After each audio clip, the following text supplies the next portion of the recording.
Eu estava ansiosa com essa novidade. Acabou de chegar o cartão de crédito da Genial. Com ele eu tenho sala VIP Lounge que ilimitada, são mais de 1000 locais ao redor do mundo e ainda tem concierge pronto para me atender. É uma super vantagem para quem está sempre viajando, assim como eu. E com o meu cartão Genial, quanto mais eu invisto, maior é o meu limite de crédito e ainda tem todos os benefícios da Mastercard. Com investimentos a partir de R$ 50 mil, você já pode pedir o seu cartão Black. E melhor de tudo, você nunca vai precisar pagar anuidade. Muito bom, né? Abra sua conta em 5 minutinhos de forma totalmente gratuita. Peça agora o seu. Olá, estamos aqui de volta à Conversa com a Zemar. Tenho comigo aqui hoje um grande amigo, um grande economista, um dos grandes especialistas em previdência e políticas sociais, Paulo Tatner. Bom dia, Paulo, tudo bem? Bom dia, Zé Márcio. Bom dia a todos os seus espectadores e ouvintes. E grato por suas palavras. Imagina, é um prazer enorme ter você aqui. Muito obrigado por ter aceito o nosso convite. Vamos falar um pouquinho sobre o que é que vocês estão fazendo aí nesse Instituto, tá certo, de Desenvolvimento Social. Que pesquisa? Vou começar por aí. O que é que vocês estão fazendo aí no Instituto? Quais são as pesquisas que vocês estão trabalhando? Resultados interessantes, que eu acho que isso é um ponto super importante. Quer dizer, como é que dá um resumo aí para mim, para nós aqui, o que vocês estão trabalhando de importante? Legal. Bom, o IMDS, Instituto de Mobilidade e Desenvolvimento Social, obviamente ele tem como foco a mobilidade social e o desenvolvimento social. E desde o começo a nossa preocupação é ver quais são os fatores que auxiliam e pressionam no sentido positivo a mobilidade social. E o que é essa mobilidade? É permitir que pessoas que estão na base da pirâmide social tenham possibilidade de ter ascensão e para os estratos médios da sociedade. É muito comum a gente pensar que a mobilidade social é o cara sair da pobreza e ficar rico. Isso é um evento raro, não acontece. E o que é importante é você ter possibilidade de pessoas que nasceram em famílias pobres melhorarem de vida ao longo do tempo da sua permanência aqui na Terra. E, nessa medida, os principais vetores, obviamente, o mais importante vetor é a educação. E aí começa o nosso dilema. A educação no Brasil é péssima. E quando a gente fala educação no Brasil é péssima, a gente está falando do setor público. Porque, Márcio, deixa eu te falar, nos anos iniciais, desde a creche até o Fundamental 2, 90% das matrículas dos alunos é do setor público. Eles estão no setor público. Então, se assim não fosse, o setor público podia ser uma porcaria que não tinha problema. Mas ele sendo ruim, ele afeta 90% das pessoas. Os resultados do PISA, que muita gente conhece, são conhecidos, indicam que o Brasil tem uma posição muito ruim. Ao longo do tempo, o Brasil só melhora a sua posição relativa quando entram países piores que o Brasil. Ele nunca, de fato, melhorou frente aos seus competidores. Então, a gente está focado, obviamente, e estabelecemos um projeto aqui denominado PISA 2036, em que a gente vai analisar todas as fases educacionais. Pra você ter uma ideia, a alfabetização, que é o primeiro passo de escolarização no Brasil, é horrível. O fato é que, enquanto numa escola particular 100% das crianças estão alfabetizadas aos 7 anos, no setor público somente aos 10 anos isso ocorre. E você fala, mas só 3 anos. Você imagina que são 3 anos numa criança alfabetizada vis-à-vis aquela que não é alfabetizada. Então a gente está fazendo um estudo profundo sobre a alfabetização no Brasil e propondo, isso vai se desdobrar em 2 grandes produtos, um produto mais técnico, voltado para as questões da alfabetização, que envolve neurociência, e você sabe muito bem, porque você me trouxe há 20 anos atrás um gráfico muito interessante da capacidade de absorção de conhecimento das crianças, não sei se você se lembra, um gráfico fantástico, que me marcou profundamente, e essa etapa inicial da criança determina, de certa forma, a trajetória do indivíduo. Em realidade, nós estamos pegando os fatores que vêm inclusive antes do nascimento. E, portanto, esse projeto começa com as condições de assistência à grávida. Nós sabemos que crianças vindas de uma parturiente que esteve pelo menos 7 vezes em visitas pré-natais apresentam menos problemas ao nascer, menos deformidade, menos problemas de saúde, e que, portanto, isso já determina condições primevas para o desenvolvimento. Então, esse é um projeto bastante grande. Agora, Paulo, por que o setor público é tão pior em termos de educação do que o setor privado? Qual era a razão pela qual a qualidade da educação pública, principalmente aqui no começo do processo? Esse gráfico que você falou aí, quer dizer, eu costumava brincar com meus alunos, dizia que depois dos 7 anos de idade ninguém mais aprende mais nada na vida, tá certo? Porque os alunos ficavam muito espantados, tá certo? Mas, voltando, qual é a razão pela qual quer dizer, a educação do setor público é tão pior do que a educação do setor privado no Brasil? Bom, há várias razões, né, Sebastião? Em primeiro lugar, a gente tem que reconhecer que o setor público pega as crianças, digamos assim, mais desfavorecidas. Aqueles que têm seus filhos nas escolas privadas já estão nos estratos mais altos de renda e de educação. Então, isso facilita. Então, o setor público pega crianças com menos incentivos dentro da família, crianças mais pobres, tá certo? Que têm menos interações sociais sofisticadas. Então, esse é o primeiro fator. O segundo fator é que a gente ainda está, lamentavelmente, amarrado a uma, eu vou chamar genericamente, de didática de alfabetização que é condenada no mundo inteiro. Lamentavelmente, isso é decorrência, digamos assim, de uma série de fatores políticos sociais no Brasil, mas o que se verifica no mundo inteiro, em vários países já consolidaram isso na sua própria legislação, é que o método fônico é o método mais adequado para alfabetizar as crianças. Esse, no entanto, não é o método utilizado pela grande maioria das escolas públicas no Brasil de alfabetização do fundamental.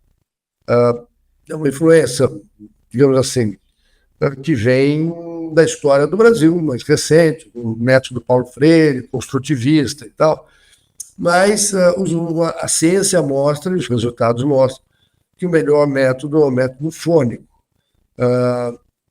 Isso não é adotado. Mas nós temos casos no Brasil de sucesso. Por exemplo, no Ceará, nós temos esse caso. Lá, é curioso, né, Márcio, porque a alfabetização lá usa o método fônico. Se você vai nos documentos, entretanto, e perguntar com as pessoas não falam que usa o método fônico, porque politicamente é inconcebível. Não, o método que nós utilizamos, desenvolvemos, é o método fônico. E aí os resultados mostram que o Ceará está na frente de todo mundo em termos de alfabetização no Brasil. Tá? Existem outros exemplos. Lamentavelmente, isso não é espalhado pelo Brasil. A gente já sabe o que fazer. Não é uma coisa que nós temos que descobrir o que fazer. Não, já se sabe o que fazer, como fazer. O problema é implementar isso nacionalmente. Não passa. E, em geral, não passa porque os professores são aculturados nessa ideia de que é o método construtivista que tem que ser utilizado, eles têm preconceito em relação ao método fônico, e, portanto, a gente patina desde, digamos, os primeiros anos de contato da criança com a escola. E aí os resultados posteriores são esses. Os sindicatos, eu sempre perguntei ao pessoal do Ceará, por que o programa de alfabetização na idade certa, o PAIC, por que não entrava em Fortaleza? E a resposta que eu tinha é que o sindicato não deixa. E o sindicato na capital é muito forte. Então é curioso porque você tem o Sobral, que quando começou a implementação desse programa em alguns municípios vizinhos, isso está se espalhando pelo Ceará, mas não chegou até hoje em Fortaleza. Então, se imagina, se isso não chega em Fortaleza, não chega no Rio, não chega em São Paulo, não chega, porque os sindicatos barram isso de forma muito categórica. A forma de enfrentar isso, lamentavelmente, é o que eu disse recentemente no seminário que nós fizemos aqui, é que chega de não tratar de frente com o tema. A gente vai tratar de frente com o tema. Ou seja, temos que enfrentar a questão de que esse método construtivista não funciona. Para alfabetizar crianças. E mais, Márcio, a gente, nesse trabalho que eu falei do PISA 2036, uma das coisas que a gente está mostrando é que a adoção do método sinfônico reduz a desigualdade educacional das crianças. O que eu estou dizendo com isso? Ao contrário do que se pode imaginar, ao adotar o método e a implementação de um programa dessa natureza, você reduz desigualdade. Os mais pobres são puxados para cima. Isso é fundamental. Ou seja, não adotar um programa desse tipo significa reproduzir e amplificar a desigualdade aos 6 anos de idade, aos 7 anos de idade, e impedir que essas crianças possam progredir na vida. Então, eu acho que é a embocadura correta para enfrentar essa questão no debate que a gente vai apresentar ao longo do ano que vem. Quer dizer, você está me dizendo o seguinte, que tem que enfrentar os sindicatos de professores de escolas públicas. Esse é o ponto fundamental. Se você conseguir enfrentar os sindicatos e conseguir mudar a metodologia de ensino, você vai chegar num bom resultado. Esse é o ponto. Esse é o ponto.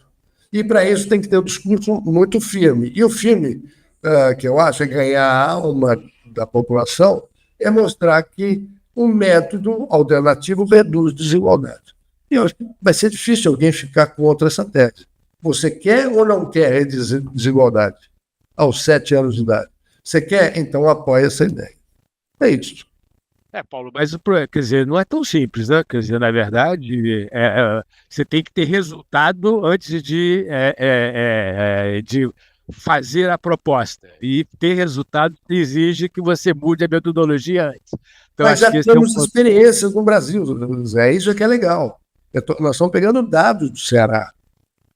E aí mostra que reduziu a desigualdade entre as crianças. Agora, Paulo, tem uma parte, pelo que você disse, tem uma parte que é muito difícil de você diminuir, né? Que é a parte que tem a ver com a família. E isso é um ponto interessante, né? Que é uma coisa que a gente fala, que eu acho que é super interessante. Quer dizer, uma parte da desigualdade tem a ver com loteria. No fundo, é isso. Onde é que você nasceu? Tá certo? Isso é pura loteria. Você não tem muito o que fazer no que se refere a esse processo, né? Quer dizer, você concorda com isso? Concordo. Em realidade, a gente tem no MDS um negócio muito interessante, que eu ofereço a você e todos os seus espectadores e ouvintes. Nós criamos um produto chamado Plataforma de Políticas de Mobilidade Social. A gente catalogou quase 400 e vamos chegar a 1.000, esse é o projeto, de experiências no Brasil e no mundo que atuam sobre certas questões de mobilidade social. Um deles, quer dizer, alguns deles tratam exatamente disso que você mencionou. Como é que você acopla a um método de ensino outros programas de suporte à família, tá certo? Para minorar os efeitos dessa loteria. Então tem que ser um programa integrado. Você tem que focalizar nos mais pobres e criar mecanismos de apoio a essa família e esses elementos que são da loteria sejam minorados em relação àquela criança que está sendo alfabetizada. Você consegue me dar um exemplo de tipo de programa que faz esse tipo de compensação? Tem vários programas, eu vou te citar alguns. Um deles é o seguinte, você dá apoio, especialmente à mãe, no sentido da interação dela com o filho. Há outros programas que é de suporte de renda e de educação alimentar dentro da família. O outro programa é de interações lúdicas dos pais com as crianças nessa fase, o que é difícil. Imagina uma mãe cozinhando e 2 crianças na saia dela, puxando, deve ser difícil. Então, há programas, eu nem sabia disso, mas existem programas que auxiliam e acompanham a mãe no enfrentamento dessas questões. Em vez de ser uma interação negativa, você passar para uma interação neutra ou positiva. Por exemplo, nesse momento, a mãe pegar, deixar 2, 3 alimentos para as crianças brincando como se estivesse cozinhando junto com a mãe. Os efeitos são fantásticos. Ela aprende vocabulário, isso é cebola, isso é abóbora, isso ajuda. Outra coisa são programas de apoio, por exemplo, da saúde na família. Você impedir que crianças fiquem doentes ou reduzir a incidência de doença.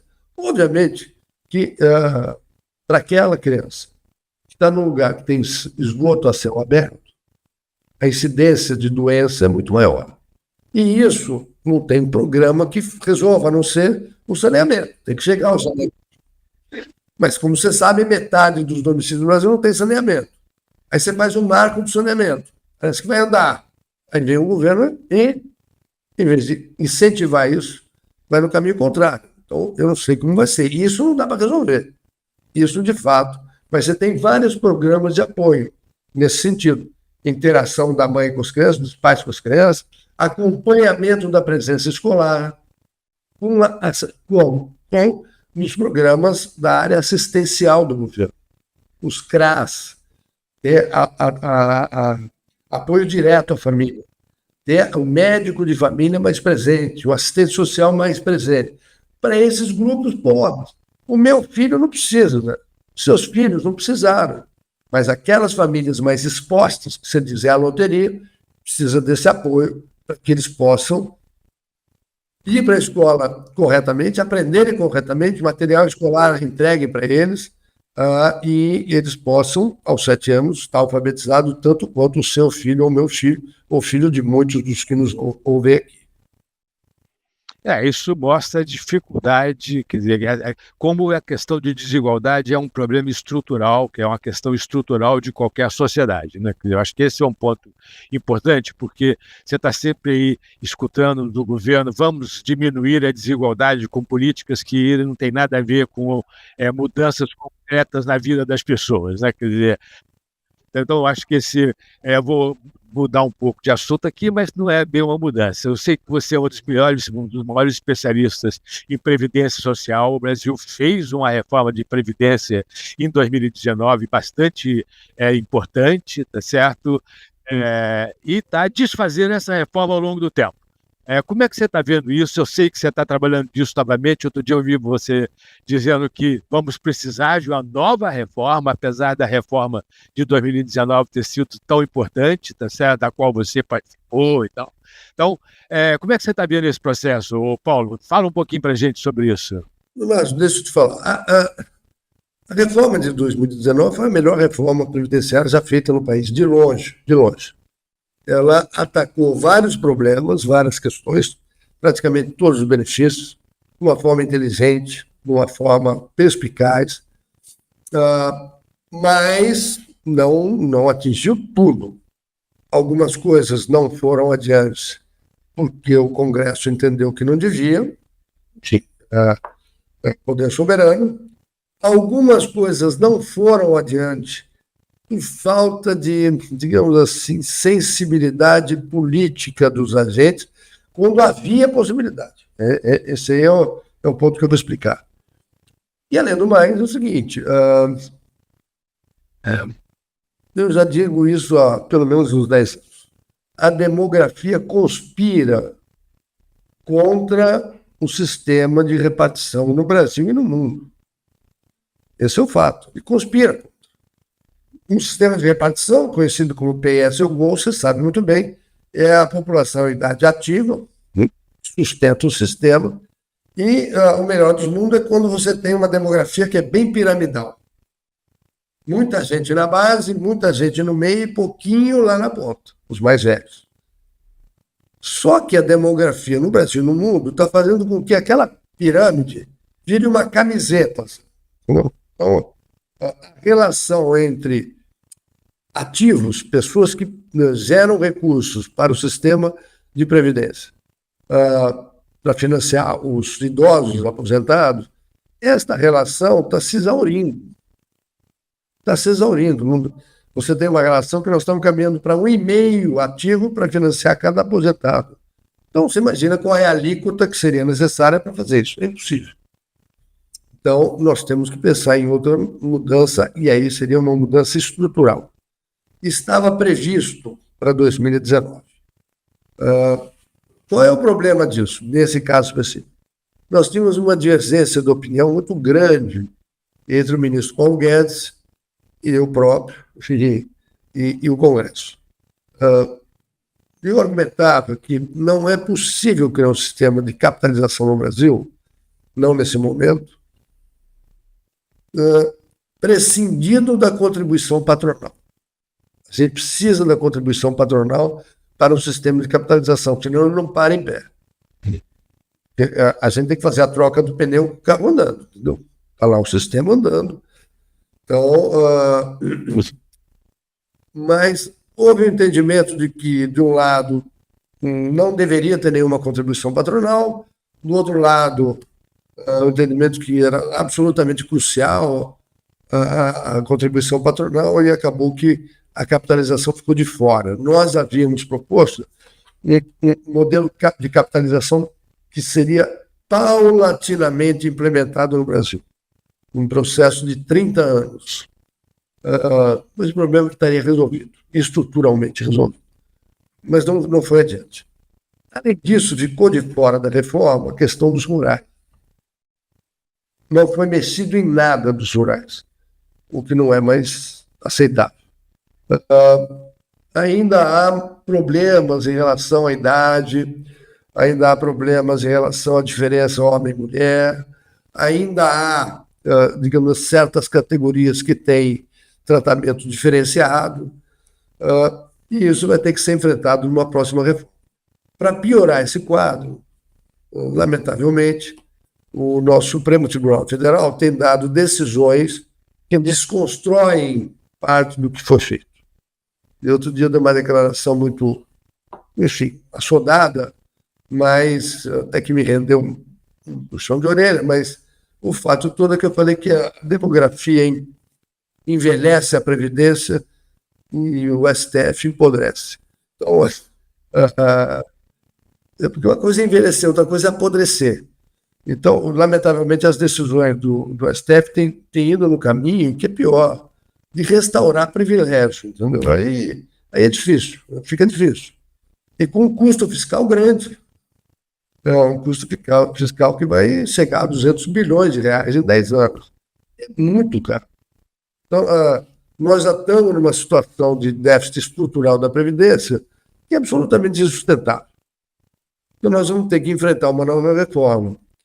Só que essa nova reforma tem que ser feita tratando dessas questões que ficaram de fora de 2019, corrigindo eventuais problemas que o STF venha a reintroduzir no sistema, vai ter que corrigir de novo, o que já foi corrigido, e mudando estruturalmente. A gente vai ter que encaminhar para um sistema de capitalização. Você sabe muito bem, os seus espectadores também, que o problema da capitalização, quando você começa, não tem problema. Tanto faz o sistema. Mas quando você já tem um sistema de repartição, você passar para a capitalização, você gera o que se chama custo de transição. Rigorosamente falando, quando você passa da repartição para a capitalização, você explicita o déficit. O déficit fica explícito. Está financiando, está ok. Quando você passa para a capitalização, você... É como se fosse uma troca de portfólio de ativos. Você tem uma dívida consolidada, que é a dívida atuarial, que não é apresentada para ninguém, em geral. A gente sabe que a dívida implícita do sistema de previdência no Brasil é de mais ou menos 2 PIBs. É isso que é a dívida do RGPS, para os regimes próprios. É 2 PIBs. traz a valor presente o que você tem que pagar e o que você tem que receber, o diferencial disso ao longo do tempo é mais ou menos 2 PIBs. Então, você tem que trazer a capitalização, mas você tem os compromissos do regime de capitalização, de repartição que estão em vigor. Então, normalmente, o que se faz quando você passa para isso, para o sistema de capitalização, é você definir uma coorte a partir da qual começa a capitalização. E, portanto, parte dos recursos que você arrecada no sistema vão para financiar a Previdência antiga e parte vai para capitalizar o novo. Essa diferença gera uma insuficiência de caixa que é grande ao longo do tempo. Então, você tem que criar um mecanismo que suaviza isso. Nós apresentamos essa proposta, é possível, mas, obviamente, que depende de a gente convencer os parlamentares. Você sabe muito bem que você participou disso. Temos que ir lá, bem, com bons argumentos. Eu tenho a impressão que os parlamentares aceitam isso bem. Mas tem que ter bons argumentos, boa capacidade de negociação política e, obviamente, a liderança do presidente. Um presidente que não esteja convencido da necessidade não anda. O presidente, eu costumo dizer, o presidente tem que pegar a reforma e pôr debaixo do braço e dizer para todo mundo: queremos a reforma. Então, obviamente que nesse governo não vai ser. Então, terá que ser no novo governo que compre essa ideia, entendeu? Mas mesmo quando o presidente coloca a reforma debaixo do braço, é difícil, né? Nós vivemos isso lá com o presidente Temer, não conseguiu, tá certo? Quer dizer, e ele estava ali ativamente trabalhando, você se lembra, quer dizer, eu acho que esse é um ponto importante. Agora, essa questão da capitalização eu acho que é absolutamente fundamental, quer dizer, na verdade, o que acontece é que na transição você tem 2 sistemas funcionando ao mesmo tempo. Isso significa que alguém tem que contribuir para um sistema e contribuir para o outro sistema também, tá certo? E aí fica muito caro, tá certo? E conseguir convencer as pessoas de que a transição é fundamental não é uma coisa tão simples, tá certo? É caro. O processo de transição é muito caro. Agora, o sistema que a gente tem aí não é sustentável no longo prazo. Agora, também isso é um outro problema, né, Paulo? Porque não é sustentável no longo prazo. No curto prazo, tudo bem, você tem lá um déficit, você vai levando para frente, o déficit vai aumentando, tá certo? Emitindo dívida, vai fazendo. Tudo bem. Mas acontece que o déficit está atingindo uma magnitude que está limitando demais a capacidade do poder público investir, entendeu? Além de todos os problemas orçamentários que a gente tem, né? O earmarking, enfim, o engessamento do orçamento, você está pegando o recurso da sociedade, alocando para a Previdência e não sobra nada. Então, até por uma questão de administração, de uma gestão, você ganha uma eleição que você quer deixar sua marca, fazer as coisas que você acha relevante. Aí, isso pode motivar o presidente. Mas, em relação a episódio até, porque eu me lembro que nós estávamos juntos uma vez em Brasília, na época do Temer. Temos que lembrar uma coisa: estava pronto para ser votada quando saiu aquela fatídica denúncia infundada e que atrapalhou tudo. Mas seria votada. Eu acho que a gente conseguiria aprovar aquela reforma lá do Temer. Aliás, a gente tem que dar parabéns ao presidente, que fez um esforço fantástico de convencimento dos parlamentares, como deve fazer um presidente que esteja convencido. Como deve fazer, conversar com os parlamentares, enfim, trazer informações esclarecidas para eles. Mas não deu certo. Ali eu acho que foi uma fatalidade. É difícil, mas ali foi uma fatalidade. Uma péssima fatalidade. Agora, Paulo, deixa eu só mudar um pouquinho de tema aqui. Como é que você está vendo a situação social do Brasil e econômica nesse momento? Quer dizer, um pouquinho de conjuntura aqui. Tá. Bom, eu acho que a gente tem... Eu profundamente não consigo entender. nós temos, eu não sei se é um vício, se é uma falta de caráter, não sei. O Brasil tem uma vocação enorme para flertar com a tragédia. A gente, é como se você colocasse assim diante de uma pessoa e falasse: meu amigo, você tem aqui um filé mignon, e você tem aqui um cocô de galinha. O que você prefere? O cara fala: eu prefiro o cocô de galinha. Isso não é possível. Então, isso tem sido recorrente no Brasil. A gente escolhe as piores soluções. A gente não é capaz, de uma forma madura, entender que a economia tem limitações. A gente ainda vive no mundo dos direitos das pessoas, né? Eu fiz uma apresentação, aliás, curiosamente, você estava nesse dia, né, em que eu falo: olha, a Constituição não respeita direito adquirido. Desculpe, a economia não respeita direito adquirido. A economia não respeita a Constituição. A economia não respeita direitos fundamentais. Lamentavelmente, a gente vê, e eu vou dar um exemplo: o Supremo agora está decidindo a reinstalação de privilégios. Ele recorre aos direitos fundamentais e não olha para o custo para toda a sociedade que vai ser aqui. A gente, sabemos todos, né, que não é possível, sistematicamente, você ter um orçamento que é desequilibrado. Não é possível. É possível um ano? É possível 2 anos? É possível 4 anos? É. Mas o fato de ser possível 1 ano, 2 anos, 4 anos, não significa que pode ser sempre. Muito longe disso. E a gente está repetindo uma história já conhecida. Qual é a história? A gente está financiando o presente com o futuro. Então, você vê a evolução da nossa dívida está indo embora. Tivemos a pandemia, subiu, mas voltou.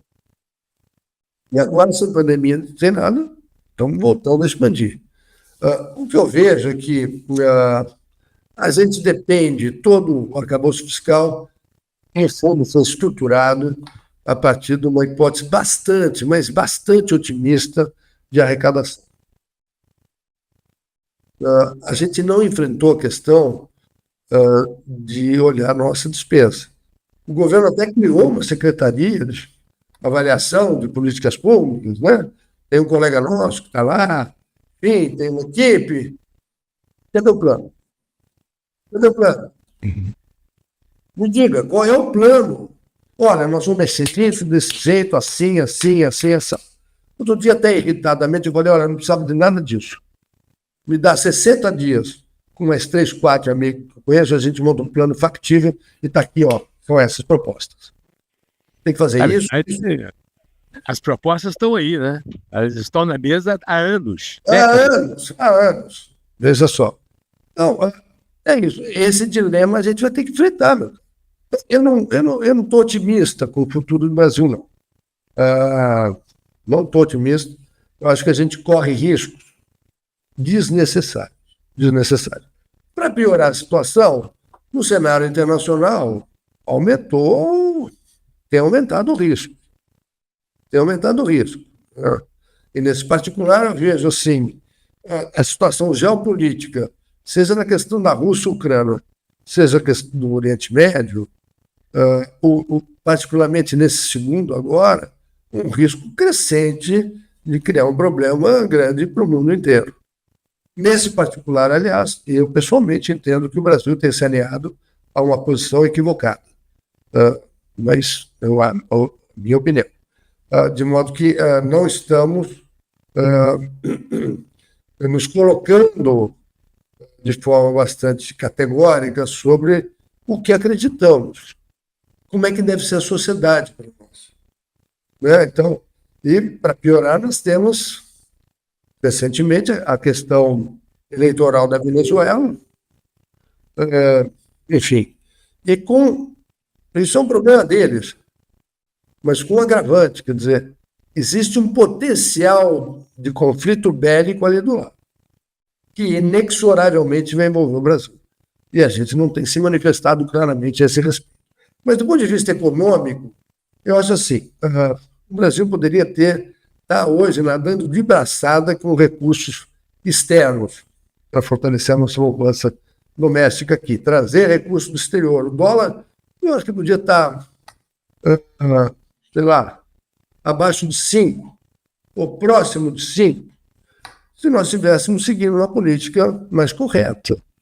Você olha assim, investimento do estrangeiro no exterior, caiu muito, voltou um pouquinho, mas está de lado. A gente podia estar recebendo assim de recursos estrangeiro para financiar o crescimento do Brasil. Nós precisamos, a gente precisa crescer muito, Márcio, muito. Eu acho inconcebível nós termos 50% dos domicílios sem saneamento. Esse é um problema do século XIX. Existe forma de resolver? Existe. O Estado tem recursos para fazer isso? Não tem. Então, temos que estar convencidos pragmaticamente, temos que trazer o setor privado. Como? Tem que criar os mecanismos para que eles venham e façam isso.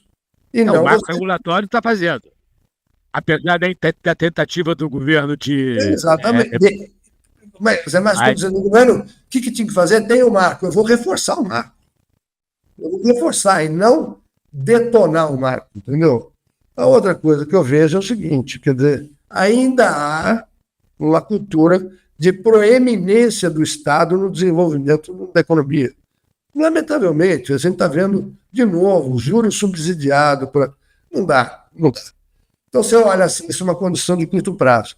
Combina com essa condição de longo prazo, que é o seguinte, a mão de obra brasileira é muito mal preparada, o que explica que, apesar do número de anos de estudo no Brasil ter crescido, a produtividade não cresce. Por quê? Porque a qualidade da mão de obra é péssima. E é péssima por quê? Porque o cara sai do segundo grau sem saber ler um manual e interpretar o manual. Ele não consegue interpretar. Então, a mão de obra no Brasil está sendo muito mal formada, de modo que eu não vejo perspectiva de, a médio prazo, isso melhorar. Nós fizemos aqui no INDES, um trabalho bem interessante, está disponível no site. A gente simulou o que seria o acréscimo de renda se nós tivéssemos, por exemplo, a escolaridade média do Chile ou da Coreia, em função daquilo que uma melhor escolaridade gera de adicional de renda. Então, se a gente pegasse a distribuição de escolaridade no jovem, no Chile, e jogasse no Brasil, a gente tinha um efeito de aumento de renda. Se pegasse na Coreia, outro efeito. Só para você ter uma ideia, se pegasse a do Chile, a gente teria 40% de aumento da renda gerada pelo trabalho, tá certo? Se pegasse a da Coreia, seria o dobro. Ou seja, nós estamos perdendo oportunidades fantásticas de fazer a economia crescer, de melhorar a situação de desigualdade e da condição de vida das pessoas, e a gente escolhe caminhos que são opostos ao que o bom senso indicaria. Nesse sentido, o populismo é uma porcaria, professor.